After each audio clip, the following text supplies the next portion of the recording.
thanks for everybody coming this evening. This is part of a broader project on the question of whether you can make cross-cultural judgments, basically. So the research that I do is on the extent to which you can evaluate the relationship between people's cultural commitments and the quality of their life. And the argument is that there are certain values that communities need to adhere to in order to ensure that harm isn't induced. So it's quite a complex argument in many different respects. And one of the ways of testing the argument is to have some radically is to have a participatory project in which people from communities which look very, very different on the surface have certain shared features and face certain shared challenges which enable them to identify certain common commitments which make sense in dealing with the various challenges that they face. I suppose in developing a project like that, I've always had this interest in crossing cultural boundaries and in dealing with the idea of alienation from the society that you grow up in by some attempt to engage in radical difference. So, in a crude sense, I've always felt like I could be better if I just went abroad somewhere. So if I just fled somewhere else, it didn't really matter where else. If it was radically different, then it might be better for me than if I was just here. So that speaks to a whole range of features of alienation which make sense in some bizarre contexts, but not in many others. So I guess one of the things that people are going to be looking at in this project in general, which involves 4 people from various Aboriginal Australian communities and people from Ashington, is the way in which they feel at home in these different cultural contexts. So I guess in one sense, the exhibition in certain respects draws on people's memories of what it is to engage with the land in the place that they grew up. So although it sounds like a bizarre project or a project grounded in novelty, and I guess in one sense it is, it gives rise to the possibility of artistic collaborations between completely different artists with completely different backgrounds. And in this context, we've got Archie Moore, who is from Queensland, and Matt, who's obviously from Ashington in Northumberland, and they work in different media, and obviously they've had very different artistic careers, but they're collaborating on this shared exhibition. So I guess they're going to introduce it tonight. Yep. Thank you, Matt. I'm from a small town in Queensland in Australia called Tara. It had 1,200 people, mostly white community with my Aboriginal family and another Aboriginal family on the other side of town. And I've been practicing artist for quite a while now, since '95, I guess. Been regularly exhibiting in Australia and overseas. And I've never used clay before.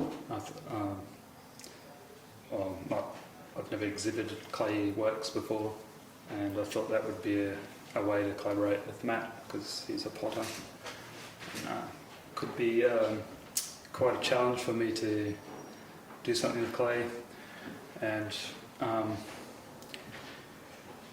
lot of my previous work exhibitions have a sort of memory as a theme, a memory and identity, race relations, things like that. So for this show, I started to think, what are all my memories I can think of clay? And so I'm getting 1.5 tons of clay delivered tomorrow to play with. So if you can imagine, there'll be clay on the floor here. No, protective sheets of plastic, but the configuration of it might change once I'm got the materials in the space. One piece is going to be clay on the ground that's going to dry quickly and crack, so it's going to resemble the dry, arid landscape of the country, the landscape of where I grew up. And another piece is going to be a long track of clay. I'm going to press a tractor tyre tread into it. So I remember playing and didn't have many toys when I grew up. I remember seeing a tractor tread in the earth and playing in it with toy cars and stuff like that. And I got a white clay pipe for me off eBay that I saw, which I remembered my father having found a white clay pipe of his that was broken in a briefcase, and it's an ornamental, ceremonial thing for this secret society he was involved with, called the Royal Antediluvian Order of Buffaloes, or the Buffs Club. So I don't know if anyone knows about that. It's like an old fraternity thing. But it's a bit like Freemasons. So there's lots of rituals and lots of secrecy. I'm sort of interested in the secrecy aspect of it because I'm not sure if he is my father. And there's a bit of a secrecy around that, and there's also secrecy from his previous marriage, sort of what happened. He was an ostracised person when he met my mother, and I'm going to break it because I looked online, and that was a ritual for new initiates into the club. And I'm also going to bring another object. Is perfume that smells like clay,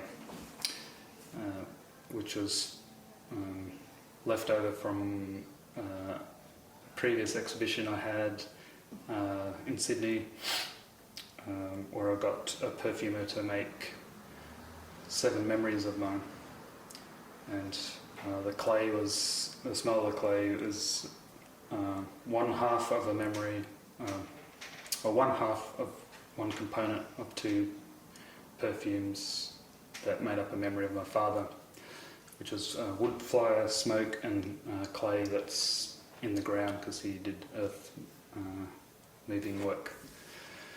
So that will be here, and I'm going to have text on the wall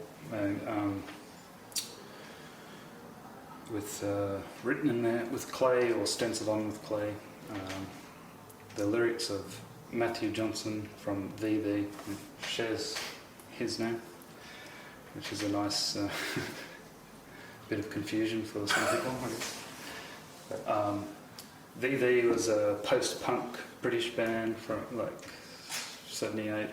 You know, most of the music I'm really fond of is from post-punk British bands, and I found the lyrics spoke to me when I was out in my little alienated town. And so can you picture all that in your mind?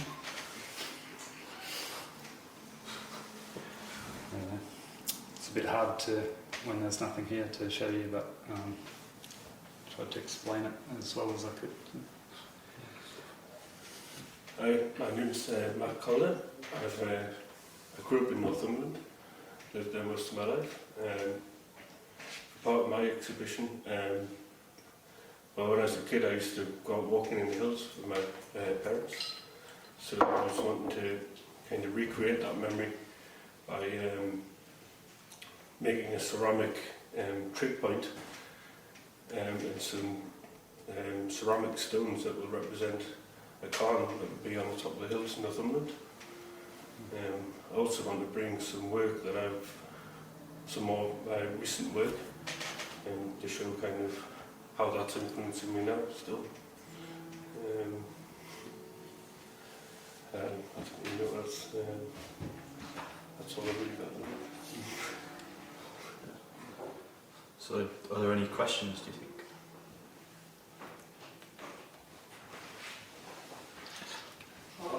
The acclaimed film director of the back.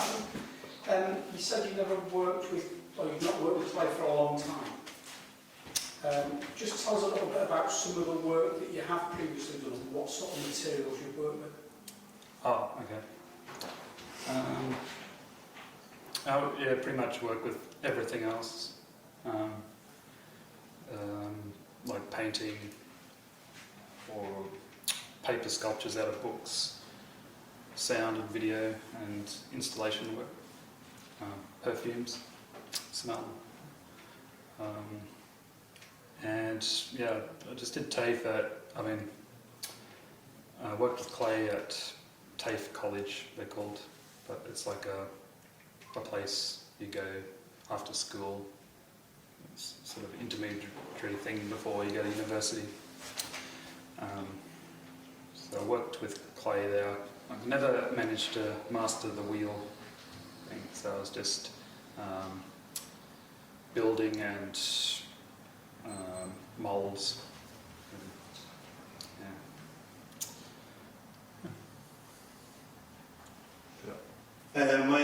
My question's to Matt, to my right. I know that you mentioned that part of the influence for the work that you're going to do for this exhibition is all the memories that you have of going hill walking with your parents or hill walking in your childhood. I just wondered what the legacy of that was. Do you still go hill walking? How does it influence your work, textures and colours? Like, I know your answers are going to be short and sweet because you just had a wisdom tooth taken out. Oh yeah, I still go out hill walking probably at least, I try to go out every week and take photographs of the landscape around Northumberland. It is a heavy part of my influence to my work today. So do you find that those photographs do they become work in themselves, or are they just documentation for them to draw ideas of what you're going to do as a ceramicist? A lot of them are documentation. I'm looking, like you say, I'm looking at the textures and colours and then replicating that in my ceramic work. Yeah. Do you look for sort of exact representation? Do you really want to sort of like mimic it head on, or do you look for something that's more experiential, something more that invokes a feeling of what those colours are when you're in the landscape and when you're out walking? Yeah, I would say, yeah, kind of, some of it I like to kind of recreate and make an exact copy, and some of it's more kind of experimental, just taking the raw colours and the raw textures and putting them together. For Matt as well, you mentioned the trick point as being the most, like, the focal point of the exhibition. What is, obviously when you go out in Northumberland there's so much to look at and experience. Why the trick point? Why is that the main? I think when I go out walking, the trig point's the top of the hill, so that's like when you go out, that's the kind of the aim of what you're trying to do is get to the top of the hill, I suppose. And it's always a place where we sit and have a cup of tea and talk about things. Yeah.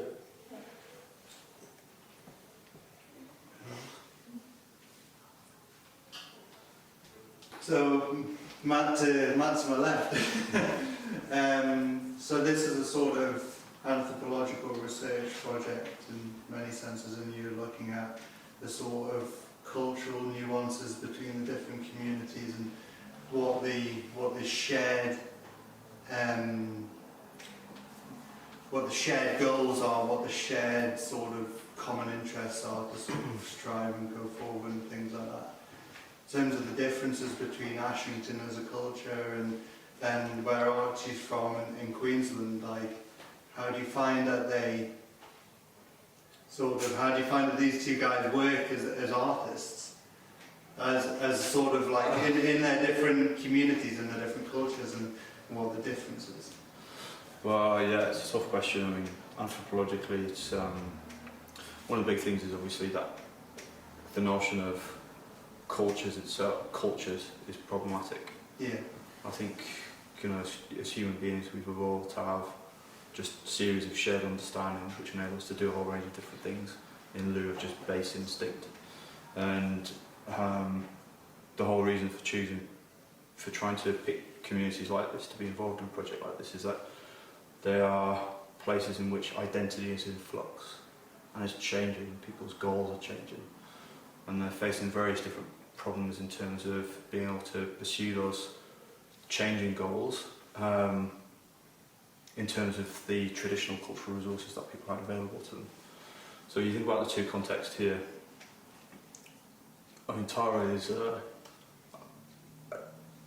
frontier town almost, where the outward reach of colonialism kind of reached and then almost is washed back, I suppose, by the time you grow up. Places were in a state of decay, and places were not only dysfunctional on the basis of colonialism, but also on the basis of it just being very, very difficult to replicate models of European planning in these incredibly harsh environments.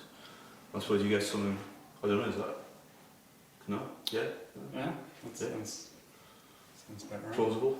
Yeah. I suppose, like, in Ashington you've got something similar, I suppose. You've got this, so it's not similar. It is, like, there are categories which make it similar, but it's not the same. I'm not saying that they are the same, the contexts are very different. But you get this sense in which there is this change, that one way of life which has been oriented around a series of goals or whatever, has been actively undermined and is in the process of disintegrating and being dislocated. So I suppose one of the big problems that people face is in terms of understanding themselves and where they fit into the world. And one of the complex things about understanding these big anthropological questions is getting past the whole notion of there being cohesive, homogeneous cultures. There isn't anything of the sort.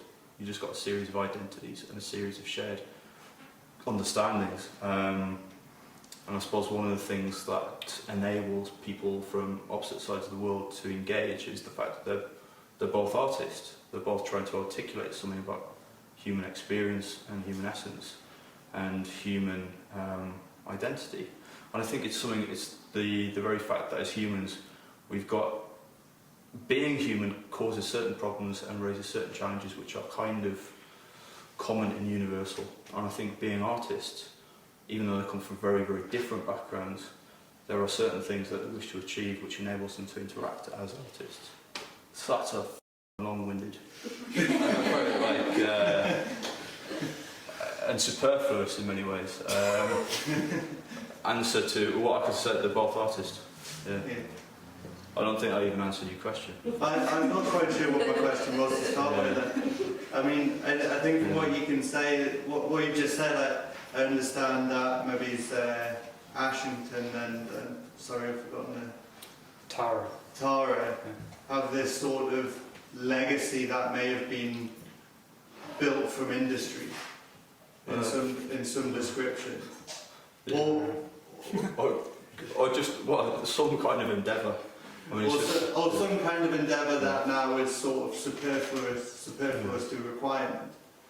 Like, yeah, and I suppose is it cost effective to build stuff out in Tara these days? Neoliberal logic. Just survives on livestock and wheat, Two classics. Yeah. and cheap blocks of land. Cheap blocks of land. Yeah.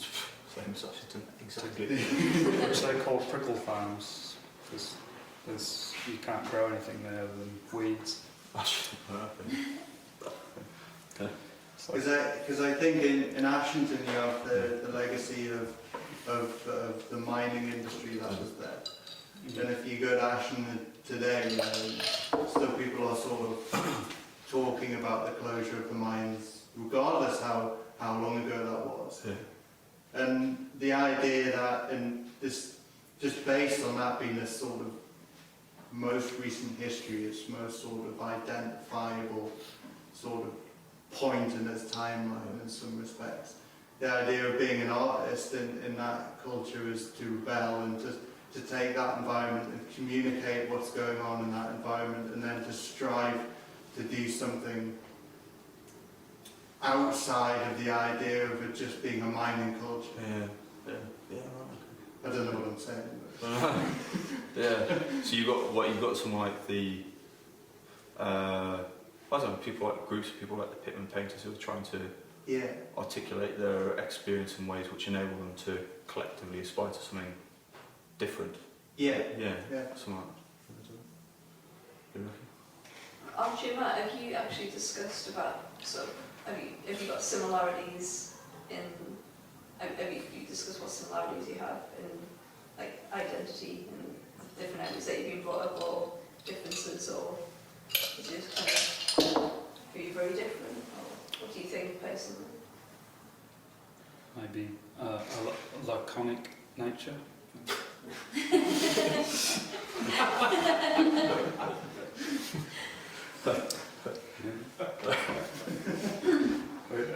didn't really communicate that much, but that's fine. I don't know. We just decided to do something with clay and to individually do something. To do with memory and memories. Memories, yeah. But, I don't know. Maybe we've got other similarities yet to discover. Will there be another exhibition in the near future where you've talked and discussed things? So, anything else? I've got a question for you. What are the lyrics and why are they important?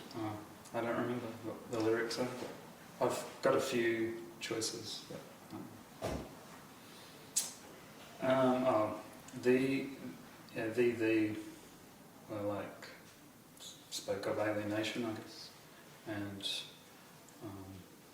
desire and aging, loss of youth, things like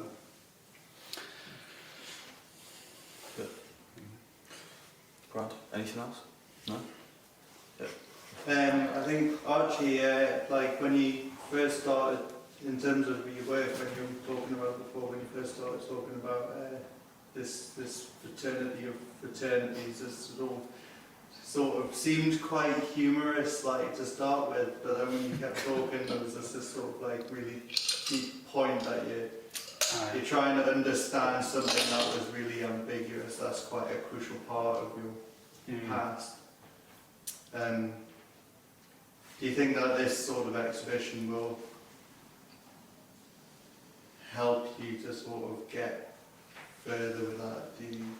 Is there a wider thing that you're trying to?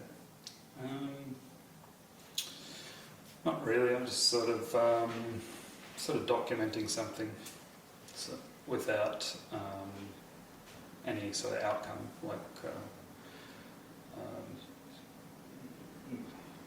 could be kind of cathartic, I guess, but not trying to resolve anything or explore anything more, and just sort of remembering things. Yeah. But I guess in a lot of other works I do, I'm sort of wondering who I am. Am I Aboriginal? Am I Scottish? Or German? Like my grandmother was. And how do I fit? I sort of vacillate between things, like because Australia is a very racist place. So, sometimes I'm too black for white people, or I'm not black enough for some black people even, or or then they question your authenticity. Like, are you really an Aboriginal? Or you know, discredit you or in ways saying that you get special treatment or from the government, or you know, things like that. So, yeah, I'm just sort of always thinking about where I am in the society, and I've always sort of, growing up, I sort of always didn't want to be a part of it. I didn't socialise much because I didn't want to, and because I couldn't anyway.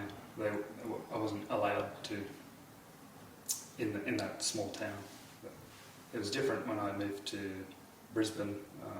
So 2 million people. So I found a different relationship with people there. Because there's a lot more cultures, and it's not just white male hetero Christians, which is the dominant thing. Yeah. Well, I've got a question. How do you feel about being described as an Aboriginal artist? I think I like to be just described as an artist, but I do identify as Aboriginal, so, and my work, hard to avoid, but deals with Aboriginal experience. Grand, yeah. Alright, thanks. Can I ask a very personal question? Oh yeah, yeah. And I'm asking Cock size. it's about identity. A lot of your work's about identity, is it? I mean, but the reason I ask this is because my son is part Jewish, right? Mm-hmm. And he surprised me one day when he said that he felt Jewish, basically. His identity was Jewish. Because I thought, well, how come his identity isn't my identity? Yeah. You know, what's it? So I'm interested, what is it? Can you actually describe what it is that makes you identify with whatever it is you identify with? Do you know? Racism. Yeah. Everyone told me I was an abo, like, you know, that was a racial slur, or other ones, like similar ones. So they're always telling me that growing up. So that, It's the same. and where you sat on the hierarchy of, you know, where your place was, and yeah, like, and you couldn't, you sort of couldn't aspire to much higher because you're always shouted down. There's something in the news last week about a Aboriginal football player who scored a goal in Australian rules football, which is, I don't know if you know about that game. So it's based on an Aboriginal guy actually, but he did a sort of dance at the end and sort of like he's throwing a spear, and that caused a big media uproar. Sort of like, you know, they were like putting him back in his place where, you know, where he should be. He can't be so confident or, you know, forthright or whatever.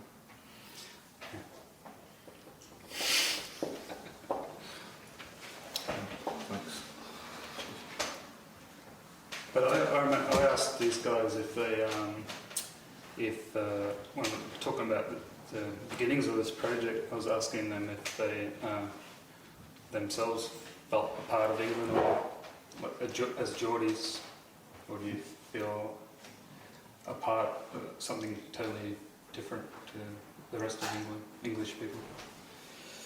And I think everyone that didn't, Apart from that, felt English. but, yeah, I think we all felt deeply. Yeah, we didn't feel English at all, but I think you had an English identity in opposition to Scottish identity, you would say. Yeah. Yeah, I suppose I do kind of feel closer to Scotland than I do. So closer to the east. Should we stop around for creeks or something? Yeah.